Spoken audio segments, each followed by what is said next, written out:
It's tragic, really. We all have a story. A dark secret wrapped in emptiness and regret. You know. The Toll. I'm Nancy Simpson. We met at a coffee shop. I walked in. It was busy, but I immediately picked her out of the crowd. Sarah, with an H. She was wearing a long red sweater with a heart necklace, and she looked like her. Gloria, her sister, who was murdered in 1997. Gloria's body was dumped on a truck stop lot in Springfield, Missouri, July 13th, 1997 to be exact. That's when her body was discovered by 4 truck drivers. Sarah Matamoras had bags filled with binders, filled with papers, newspaper clippings, pictures, keepsakes, all regarding her murdered sister, Gloria. As a reporter, I had covered Gloria's story years after she was killed, a follow-up with the family who met on the old Seven Gables truck stop parking lot in Springfield, trying to keep the story alive. I remember doing a piece with Gloria's mother, Ernestine, and sister, Sarah. Here's part of what I wrote that day. Those who know her best have tagged her Mom on a mission, but this one is a mission no mom wants to go on. Ernestine Green is looking for her daughter's killer and is hoping a $5,000 reward will aid in that search. Standing on the old parking lot where Gloria's body was found, Ernestine tells me her resolve is strong and says this reward is heaven sent. Year after year, Ernestine would travel from Memphis to Springfield and stand where her daughter's body was discarded there on the pavement behind the truck stop. That trip in 2005 was the first to Springfield for Sarah. One of Gloria's brothers also made the trip. I had received an email from that brother, John Knighton. He thanked me for covering the story and was complimentary on the compassion I showed in the piece. I would like to thank you for coming out and covering the press conference on Thursday. It meant a lot to the family to have Gloria's story covered in such a broad spectrum, more than any other time in the last 7 years. I tuned into your station and was able to hear the broadcast that you did at 4:15 that afternoon. It was well put together, and I thought a great storyline. If that does not touch a heart, then something is very wrong. Gloria Jean Barnes' body was found the day before her 36th birthday. No family gathering, no cake, candles, presents, no celebration. Gloria got an autopsy for her birthday. Who killed Gloria? I talked to those who knew her best and investigators trying to work a homicide that likely took place states away. As the layers are peeled back, I find myself coming to understand why a family, once so close, dependent on each other, is now so very broken. Accusations and mistrust, there's plenty of that in this story. The Toll. Hearts for Gloria. I had written in a journal about Gloria's case and recently found it. I started reading her story and reliving the sadness I felt from that family. The next day, I was moving some boxes in our storage area downstairs, and the email from John I had printed off, well, it fell on the floor. Okay, I can take a hint. Well, back then in 2005, the murder was 14 years old. Was that email address even still active? Yeah, it was. John expressed disbelief in his reply, saying he never thought anyone would ever ask about his sister again. More than 2 decades is a long time to search for answers. Gloria's body was so far from home, which at the time was Joyner, Arkansas. Joyner is a very small town just north of the Tennessee border. It's about 40 minutes north of Memphis and nearly 5 hours from Springfield, Missouri. When we talk later about Gloria moving back and forth to stay with family, just remember that Memphis and Joyner aren't that far apart, about 40 minutes away. Gloria's body was found on the parking lot there on the pavement behind what used to be Seven Gables truck stop along a busy road in Springfield, Missouri. It's not far from the interstate and was a popular stop for truck drivers back in 1997 when Gloria was murdered. Springfield Police Lieutenant Cully Wilson says the call came in at 8:29 in the morning. Again, July 13th, 1997. When officers arrived there, they found Gloria Barnes deceased in the back part of the parking lot back there. It was frequented by lots of truck drivers, that sort of thing. And basically that's where they started the investigation at that point. Very hot day. They worked quite a while, attempting to collect evidence, anything around there. What was her body wrapped in something, as I understand? Yeah, it was wrapped in a type of blanket. So somebody had wrapped her up and then left her there.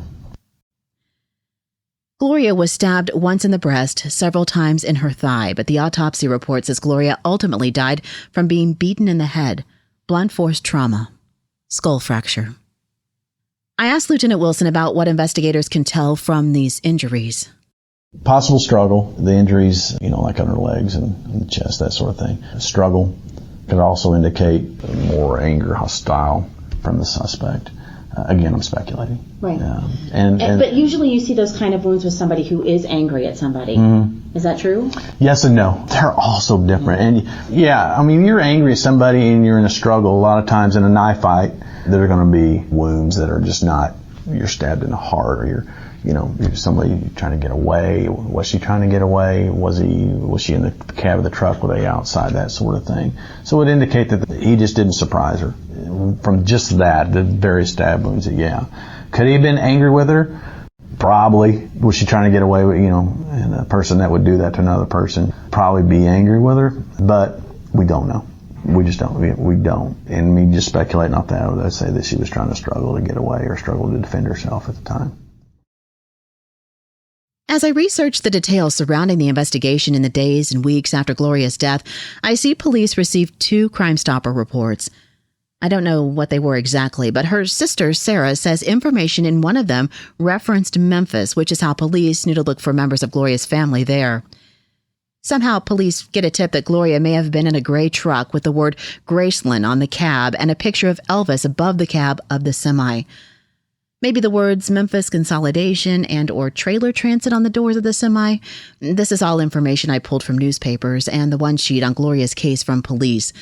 Gloria had made some calls from a payphone before going missing.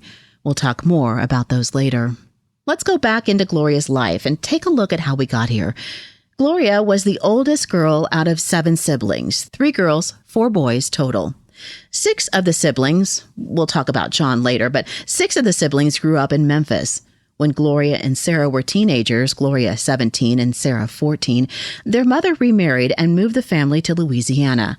Sister Sarah says things were much different in Louisiana. It was very different from the life that we knew because we grew up country girls and we went to church.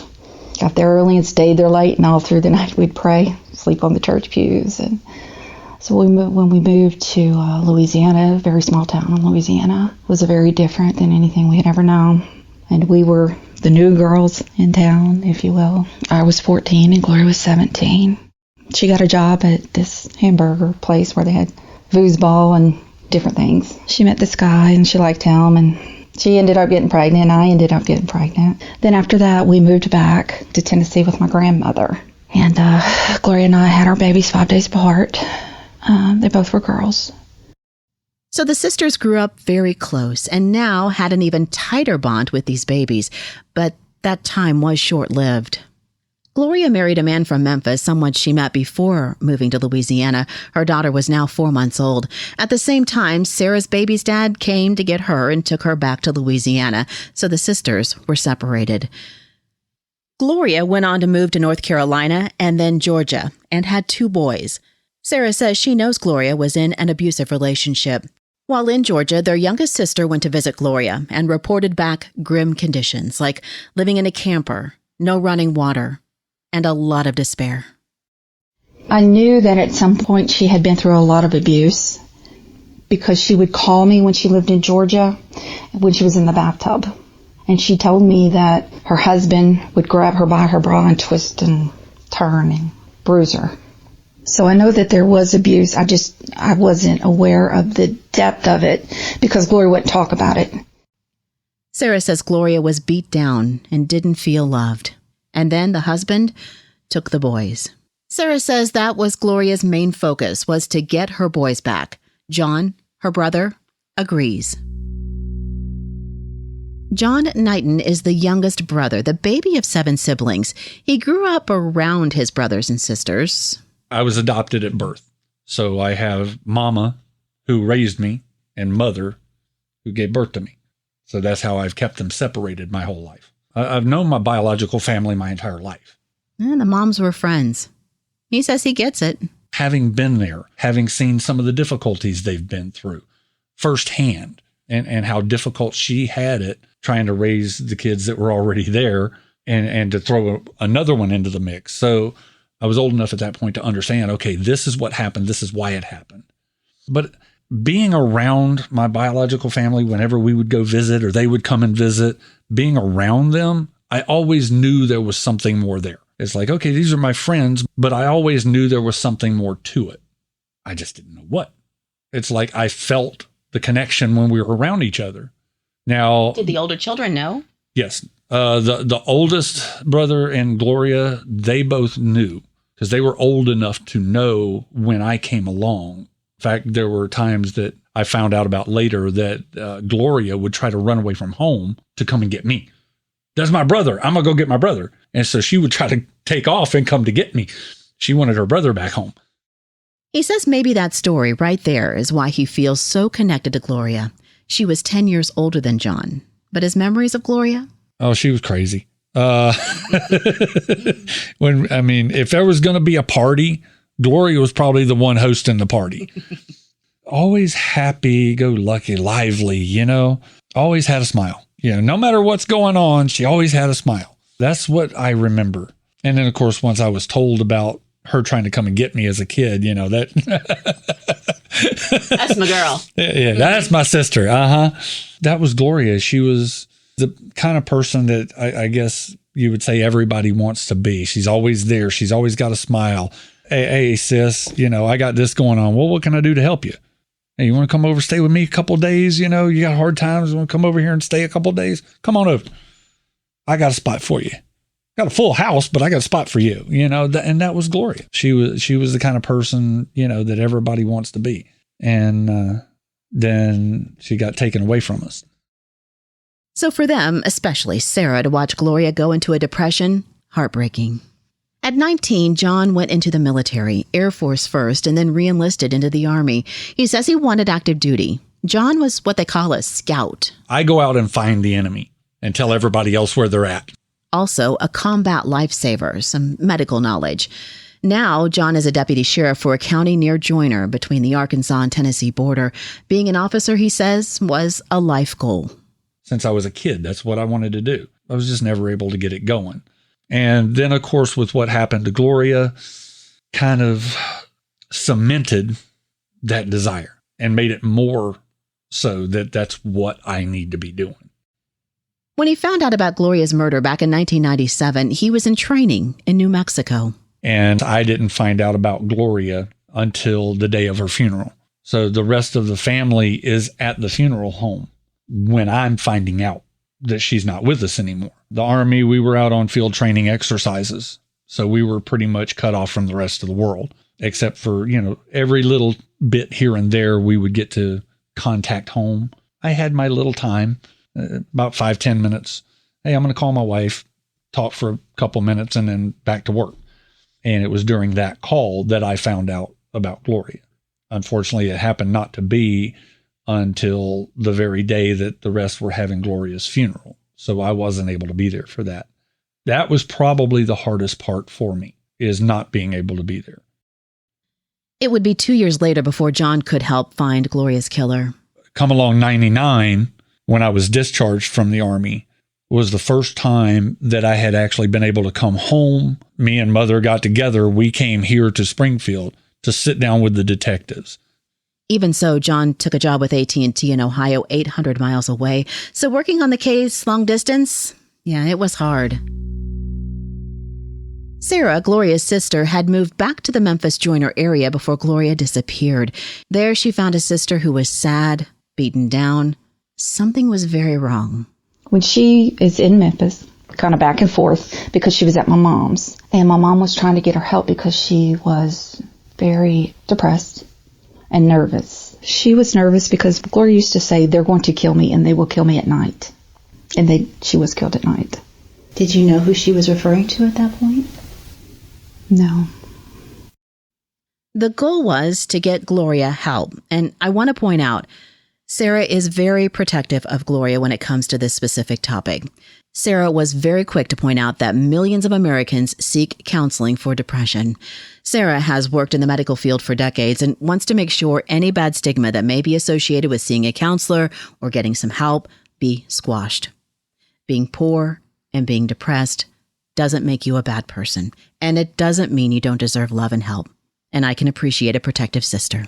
I have one. So Gloria's mother finds a way to get her some guidance. There's a hospital in Memphis that we had heard would evaluate you and keep you for 3 days. My mom got them to take her over there to be evaluated. We thought she would stay 3 days. Well, unbeknownst to us, she got released. And she told me she was cold. She was walking around the hospital. And so she got cold. She put on a doctor's jacket. So she got arrested for theft under $500 and impersonating a doctor. That's the picture. They also do your fingerprints. Which will come into play. It's a picture used by the media when Gloria was murdered. I didn't know it was a mugshot. It didn't look like one to me. Then Sarah helped Gloria with the next step. So I went to court with her. And we were writing notes back and forth because we couldn't talk in court.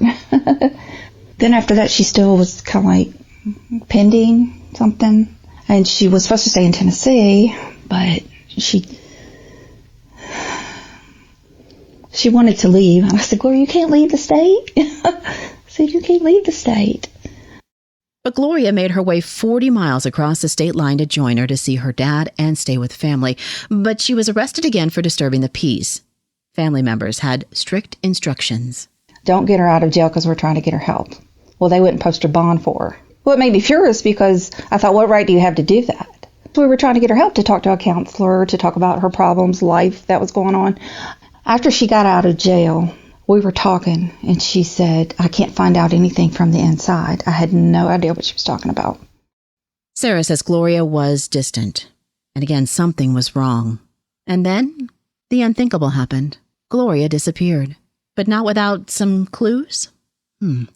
Gloria was staying with extended family in a trailer park where other siblings also lived, including Sarah, and the next to the youngest brother we're calling Matt. I'll piece the story together as the family believes it happened.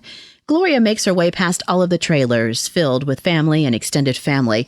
She goes down the back way, down a road, and makes it to a convenience store parking lot and uses a payphone to start making calls. She calls her oldest brother. She's distraught. Youngest brother John picks up the story from here. There was another person, a friend of Matt's and friend of mine when we were younger, almost like another brother. He was so close to the family, he was like another brother. Things that we learned through talking to the detectives, he was the last person that we know to have spoke with Gloria before she died, that we know of, because she made a phone call from a payphone in town to call Matt's number, and he was staying there at the time. But Matt was at work, so he answers the phone. That's the last time we know anybody talked to Gloria. John says frustration sets in when you talk about this phone call. Now, according to the phone records that we know about, the call was very short, a couple of minutes tops. Nobody's ever been able to sit down and talk with him. I don't know that he wasn't questioned by the police, but we've never been able to talk to him. Anytime any of the family tries to talk to him, Matt is in between him and us. And as long as Matt's right there beside him, he's as solid as a rock. He'll sit there and look you in the face and say nothing as long as he's got that shield. And none of us have ever been able to get close enough to talk to him. The story goes that the family friend then called Gloria's brother Matt. We don't know what the friend told Matt. Apparently, this other friend called him at work and told him that Gloria had just called. So he supposedly left work, drove over there, but couldn't find her. According to Matt, he drove around for a couple of hours driving around town and never could find her. So he left and went back to work. Do you believe that? No, I don't. Because Joyner is a very small town. I mean, you could almost spit from one side to the other.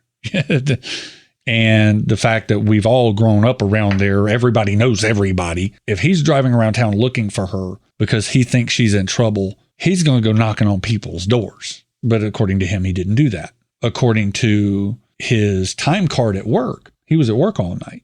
But he says he left work. But he says he left. He said his supervisor covered for him. Hey, I'll be back in a couple of hours. Okay, go ahead and go. nobody can find out from his supervisor what really happened because the supervisor passed away several years ago. Why would Matt, their brother, lie? Or did he? Again, John is a police officer. He's analytical and he works hard at being thorough as he tries to find out who murdered his sister.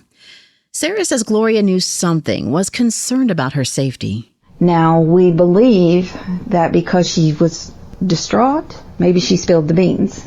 At one point, my next to the youngest brother said he made her promise before things got really, really bad that she would tell him. Someone else got a phone call that night. Sarah. Matt's wife called Sarah. Remember, it's like 1:30 in the morning. I was at my house with my daughter, my youngest daughter, who's 3 years old, and my husband at the time and his brother. And she said, Gloria's upset. She's calling. And I said, well, where is she? And she read off the number. I knew the number from the payphone because I'd used that payphone before myself. I thought she was just upset and she would go back and be okay. I thought she was just upset. Well, she never did. That's the night she disappeared.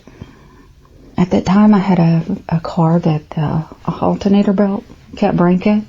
And I thought about going, but I would have had to fight with my husband at that time to watch the baby or take my baby out at this time in the morning. But I remember having a cold feeling that night.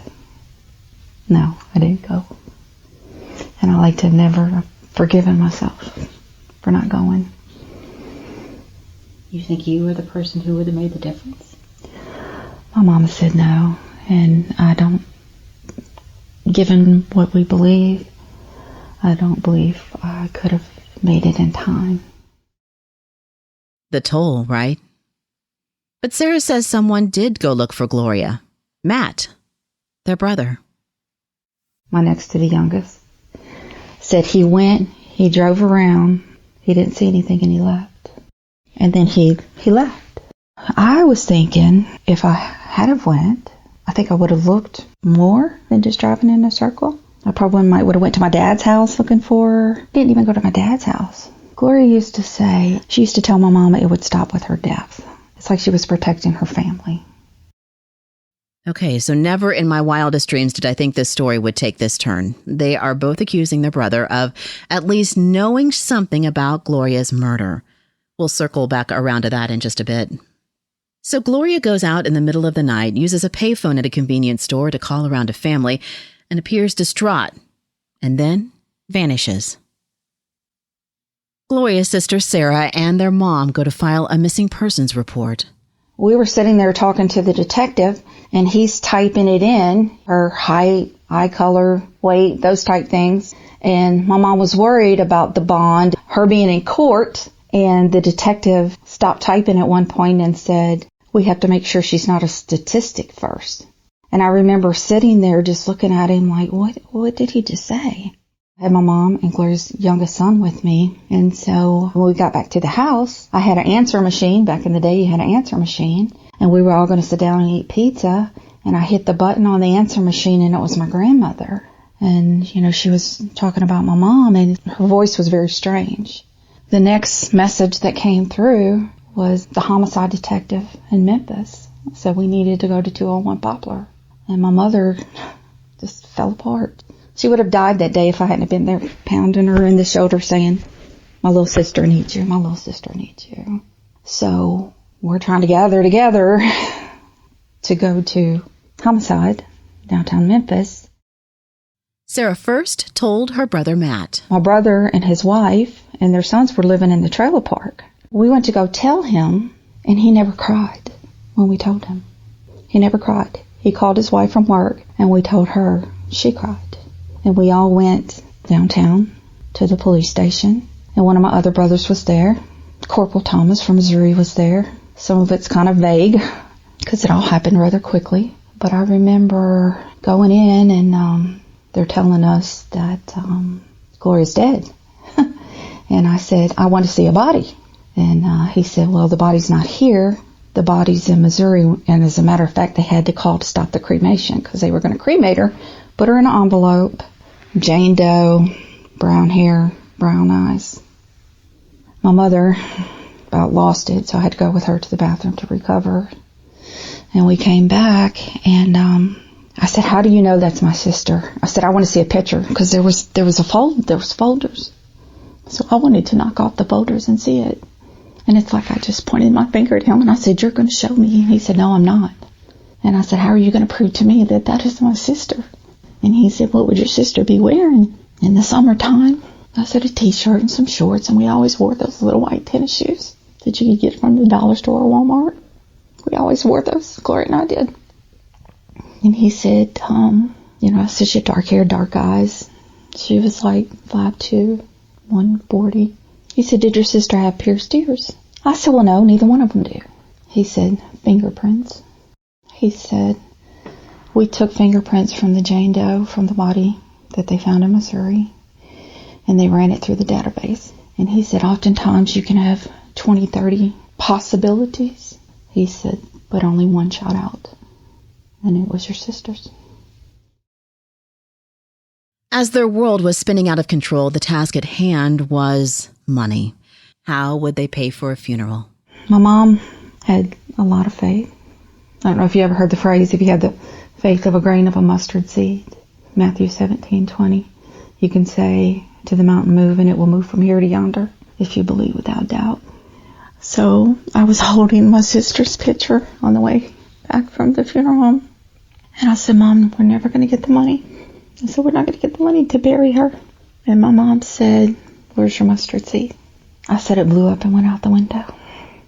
But we did go back the next day with the money that was required. God makes a way. The funeral, of course, it was hard. It was one of the hardest days of my life. You think when someone dies that you could trust them and touch them, say goodbye to them. So we got a cold casket. My mom asked the funeral director if she could see the body. Seeing is believing. And he begged her, Miss Green, I'm begging you, don't look. But there were two people at the funeral who did request to see the body. Sarah says years afterward, as pieces started to come together in her mind, those two men fit into her theory. Sarah and her mom don't look at the body, and they can't let it go. Your mind and your heart work against each other a lot. Now, Sarah and the family call the youngest brother, John, Jay. That's who she's referring to here, John. But she did go in the ground, and we did not get to see at that point. We're moving ahead 8 years or so, and we went to Springfield, and myself and my youngest brother and my mother, because I had been in medical, and he had been in medical. He was EMT and various other things. And we made my mother promise that she would stay outside the door. The detectives let us see a couple of pictures. Some people say, why would you do that? And I said, I did it for my mother, because I didn't want my mother to have to spend the rest of her life with a ray of hope, because she knew that I wouldn't lie to her, and Jay wouldn't lie to her, my youngest brother. So I had planned out what I was going to do. There was a small photo, and then there was a big photo. And so I decided that I was going to cover it and look a little at a time. But for some reason, they had the big photo first. So I covered it. My brother said, sis, Mom was outside the door with the other detective. He said, don't you think you want to look at the little one first? I said, yeah. So I did. I slowly pulled it down. And I looked, and it was her body. And I said, well, it looks like her body. And then I got to looking, and I said, what's wrong with her hair? And then when I looked at the bigger one, her face was all messed up. It was all messed up. I said, I can't see her mold. But the body frame and the hair, and yes, it was her.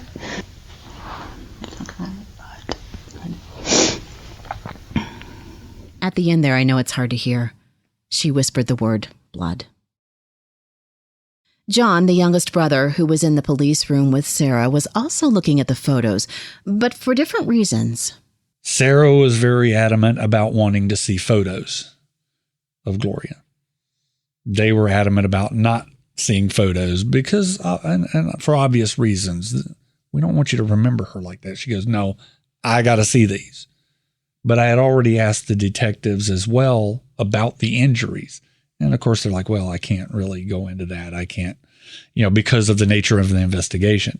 However, I had built that rapport with Detective Neal, and okay, we're going to show you a couple of pictures from the file. My mother, she couldn't deal with that.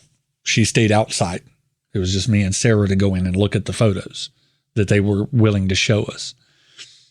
She looked at it for her reasons. I looked at them for my reasons. A couple of the photos that the detective decided to show us pretty much answered my questions about the injuries to her head. He couldn't sit there and discuss them, but I could see them. Okay, now I can see what I'm looking for now. But having been a medic, having seen combat injuries, I know what to look for. And it makes it easier to say, okay, well, this could have been done by this. This could have been done by that. This kind of injury usually goes along with this. And so it gives me a starting point. It gives me something to dig for when I see these injuries and I start analyzing what could have caused this. For obvious reasons, they wouldn't tell us a whole lot. John, who is now a police officer, says he knew Gloria had been stabbed. Yes, we had that from the coroner's report. The information about the injuries was on the coroner's report. We knew she'd been stabbed several times in the legs, the cut on her breast, the injuries to her head. They were described in the autopsy report, but seeing them and their positioning is a whole lot different. And that's what I wanted to look at. So when they said, okay, we'll show you a couple of pictures, that's what I want to see. I asked John what he learned from the pictures. The only thing that I can determine, whoever it was who killed her, there was more than one. There had to be. We know our sister. Gloria was a fighter. You didn't come at Gloria and get her down without a fight. She was raised around 4 brothers. Come on. You ain't taking her down without a fight. So just based on the positioning of the injuries, the nature of the injuries, the multiple types of injuries, there had to be more than one person involved. Remember, John was in the Army and on a training mission when Gloria was killed, and after that lived 800 miles away. He tried his best to keep up with the case, but now he's really trying to piece things together. The only thing I knew basically is what I read in the report, that it was found, it was wrapped in a blanket, which they described kind of like a moving pad, what you would put between furniture when you're moving it, that she was wrapped up in. Then there was some other kind of a rug inside of that. One of the phone calls that I made in my search to find out information was actually to the coroner that performed the autopsy. And I was actually able to speak with him directly. Some of the information I got from him was talking about the state of her body when they found her, the state of the decomposition, state of rigor mortis, and to me, all of this helps me to figure out at least when certain things happen, to try and come up with a timeline. One of the first steps of an investigation, what happened when? Gloria was last seen in Joyner, Arkansas, July 10th and found dead on July 13th, 3 days later. In the information that I've gotten from the detectives, information I got from the coroner who actually performed her autopsy, and more specifically towards the state of rigor mortis. That's something that's scientifically measurable. Rigor mortis sets at a certain time and certain rate. It releases at a certain time and a certain rate, which helps figure out when certain things happen. The best I've been able to come up with is about 24 hours, within about a 24-hour time span. But I can't narrow it because I don't have any further information. Just based on what little information I have, I've been able to come up with about a 24-hour time span of when she actually died. I asked Springfield Police Lieutenant Cully Wilson about how the body was found. The blanket is so somebody's still trying to hide her. Why would they roll her up? There's questions in there, so you got to put yourself in the suspect's spot. Why go through the rigmarole of rolling her body up?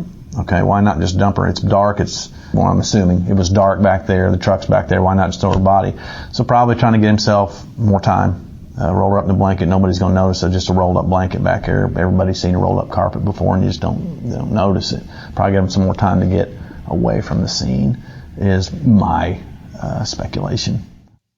Sarah says early on, investigators told her the body was left on a parking lot, pretty much in plain sight of the truck drivers, to send a message.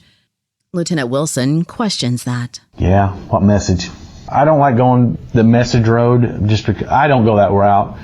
We see it in the movies and TV shows a lot. It pigeonholes you to a theory when usually it's the simpler reason. I mean, you get pretty graphic with what happens with the body after someone dies and they want it out of that truck because you don't want to be driving around in a semi-truck with, a dead body inside, and that was where they put it. Could they have been doing it to send a message? Could be. If we want to go really conspiracy, was they killed her, people knew the suspect had her, and this, if you don't do this is going to happen to you, and they did it. I don't go that route right now. I go the simple. It's usually simpler. They had to know when they put that body there, it was going to be found. Now, they put the blanket around it so it wouldn't be found sooner, so they could get out of there. Did they put the body there because, and it's another thing, did they put the body there because they knew somebody was going to find it, or did they put the body there because they needed to get it out of their vehicle? It could go either way. Me, I lean more, they wanted to get it out of it. They wanted to get away from there, but who knows? I asked Lieutenant Wilson about family believing other family members were involved in Gloria's murder. So when I talked to some of Gloria's family, they absolutely believe other family members were involved in this. They tell you that too? Yep. Yes, they do. They make no bones about their theories. Yep. In detail. What do you do with that? We take it and use it. This thing, every bit of it looks like the stereotypical serial truck driver. We cannot narrow focus down that. And the family, they had the most information. They knew her. They knew where she went. They knew what she did. They've been very cooperative with us and gave us a lot of information. We have to take that information and we have to verify it, of course, but we use it. We're not going to say no. That we don't have enough evidence to say right now if they're barking up the wrong tree or not. And every bit of evidence they give us in a case like this, we're going to take it to heart. The family is very passionate about it and have done a lot of homework. They've done a lot of work and a lot of just down there themselves. So the information's important. Could they be right? I don't know yet. Could they be wrong? I don't know yet. I would just like to have an ending to it and a result. Of course, I want the suspect. I want to be able to put handcuffs on him, bring justice. Year after year, for as long as she could, their mother, Ernestine Green, would travel to Springfield and meet with anyone who would talk about Gloria's murder, trying anything she could to keep the story in the news. Remember, that's how I met Ernestine and Sarah and John as a reporter when they came here in 2005. Prior to that, in 2003, 6 years after the murder, Ernestine decided to hit the road to push her Hearts for Gloria campaign to bring awareness to her daughter's tragic fate and help catch a killer. Her daughter, Gloria's sister, Sarah. She decided that she was going to ride her wheelchair, her motorized wheelchair, from Memphis, Tennessee to Springfield, Missouri, as a mother's crusade to catch a killer, to let them know that she is not going away, she is not giving up. My mother reached down on my sister's grave and picked up a handful of dirt and promised her, so long as there was breath in her body, she would never, ever give up. She put that dirt in a photo album. Until the day she died, my mother never gave up. And my brother and I continue. Ernestine had 3 wheelchairs, 1 motorized for the stretches of highway and hills, and 2 she rolled herself the rest of the way. She left Memphis on a Saturday, Labor Day weekend, and made it to Springfield on Tuesday, traveling around 80 miles a day. In black marker, she had "A Mother's Crusade to Catch a Killer" written on her white shirt. She did get in the vehicle in the bad areas, but where she could, she rode her motorized wheelchair. She had her hat on. They had one lady, I can't remember the hotel, but gave her a free room because they did stay and spend the night. But when she got to Springfield, the cop put his lights on. She said, "Officer, I'm not speeding." And he said, "Ma'am, I know what you're doing." He said, "But this is a really dangerous area, so I'm going to ask you if you would just stop it here. You've made it." And she said, "Okay." John says after Gloria's death, their mother was laser focused on one thing. Mother would do anything she could to keep that story out there. It didn't matter what it took, as long as somebody told a story about Gloria. Whatever it took to get it to happen, that's what she was going for. That's when she came up with the idea of riding the wheelchair, because she knew that would get attention. And in the process of getting that attention, she can tell Gloria's story and get it out there. She came up with that idea hoping to get the story out somewhere other than just right here in Springfield. She was trying to get it pushed further out and trying to get it out there more than just local. Is that why you're here? Absolutely. The bigger the net, the more fish you catch. Ernestine Green did not make that trip alone. Her son, who we're calling Matt, and his wife followed her in a vehicle. I know she needed somebody to go with her. There was no possible way that I could, because I couldn't get away from Ohio. I know he was around this area at the time, and then he just said, well, I'll get my van and I'll follow behind her, make sure she's safe and all of that, which, looking at the whole picture, honestly, just kind of makes me think that's more of the cover-up, because that was around that same time that Sarah started suspecting him, started several times outright accusing him. It's around that same time. So it really leads me to think, and maybe this is just a way to get them off my back. Next time on The Toll, Hearts for Gloria. She knew something on somebody that she was fitting to use against them, and they had to put a stop to that. He's in a truck.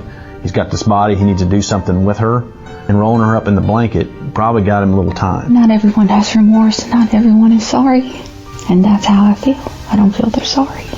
She was satisfied with what I had to say. Why can't they be? Mother's already had to go to her grave without knowing what happened. Don't go to yours carrying it with you. This fits. It just that stereotypical kind of truck driver serial killer murder. It does. It fits. I wasn't looking for blood and for my sister to be dead.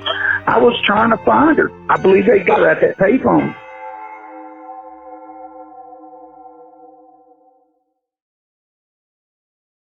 A reminder that this is an open investigation, so police can't answer specific details, but the investigation consumes many big binders at the Springfield Police Department.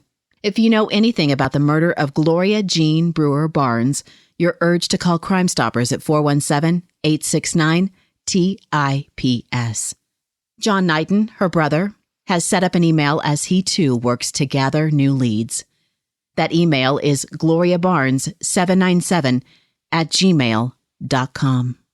We have pictures up related to this case. You can find them at thetollpodcast.com or follow us on Facebook at The Toll Podcast. The Toll Podcast, Hearts for Gloria, is a production of The Toll LLC. Co-creator and host, Nancy Simpson. Co-creator and executive producer, Jay Lashley. Technical producer and audio editor, Kat Morgan Gaines. Marketing manager, Pamela Shelby. Web design and digital creative director, Shelby Powers. Original music by Jay Lashley. Reproduction or use of any part of this broadcast without the expressed permission of The Toll LLC is prohibited. If you enjoy The Toll, subscribe, rate, and share. Thank you.